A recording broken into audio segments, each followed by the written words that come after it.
don't really have anyone to share our story with, so I thought I would share here. I met my wife over a decade ago online while playing Call of Duty. We spoke for months online until we decided to meet. This was 2011 when online dating and meetups like this were still considered a little sketchy, no Tinder or mainstream hookup culture yet, so we were extremely nervous. We were both in our early 20s, and I personally have never been brave in my life except for this. For all I knew, I was going directly to a serial killer's house. When we met in person in Illinois, I stayed the week with her and her family. She looked so nervous and cute the second I saw her. She thought I looked goofy, but we instantly clicked and enjoyed our time together. Everything started cordial and nice. Everyone was friendly to me, but I knew her family and saw through everything from the start. Her family were very abusive and all-around narcissistic toxic people who blamed her for everything ever since childhood. They fired a therapist before because the therapist had the nerve to call them out on it.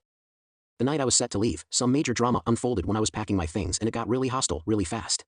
Her mother was hitting her, her brother was calling her the most disgusting things, and her dad really didn't step in at all except for when his son told him I said something. I didn't, and the guy wanted to beat the life out of me in his garage. I'm some skinny gamer kid, last thing I wanted to do was get the crap kicked out of me by some Marine for no reason. I literally thought of it for 3 seconds before I told her to come home with me. I was still 20 and she was 21, we had no idea what either of us were getting ourselves into. She grabbed as much of her things as she could fit in her bags, all while being verbally and physically assaulted. It was like they waited for this moment to unleash on her and finally put their problem on me. We left their house in Illinois, she never said goodbye to her dad and never saw him again. We got in a cab, I had my ticket home but she didn't, so my stepmom bought her one and we made our way to Chicago's Greyhound station.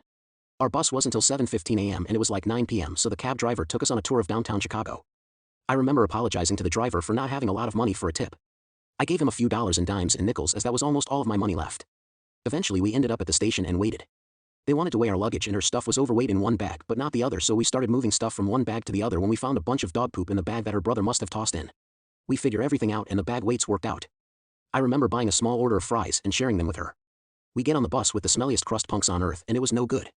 We sucked it up and we were on our way. Last thing I remember was falling asleep on her while watching downtown Chicago disappear in the distance. We woke up at a stop in Indiana and got out to use the bathroom. There was a Burger King there and she was starving, so I got some change together and bought her a burger and a small orange soda. I remember the cashier asked me if I wanted anything and I said I'm okay, but I guess she saw how in bad shape we were because we looked beat up and I was paying in change, so she gave me a free cup of orange soda as well. We get on the bus and wake up in Cleveland and we're waiting for our next bus to finish the trip. I spent the last of my change on grandma's peanut butter cookies in the vending machine. I had one and gave the other to her. To this day I'll buy those cookies and I'll still give her the other one. We make it to my hometown, Buffalo, and my dad shows up in his beaten down car. He takes us home where everyone is excited to meet my girlfriend. My dad goes out and gets us a pizza from my workplace and it was the tastiest thing after a day of surviving off of junk food and a small soda. We've been inseparable ever since. I have a big surgery coming up soon and it'll be the first time in 11 years that we've been apart. There's not one single person in the world that I trust more. Anyways, I know this was long but I was thinking about it and I thought I would share if anyone cared to read it. Thanks.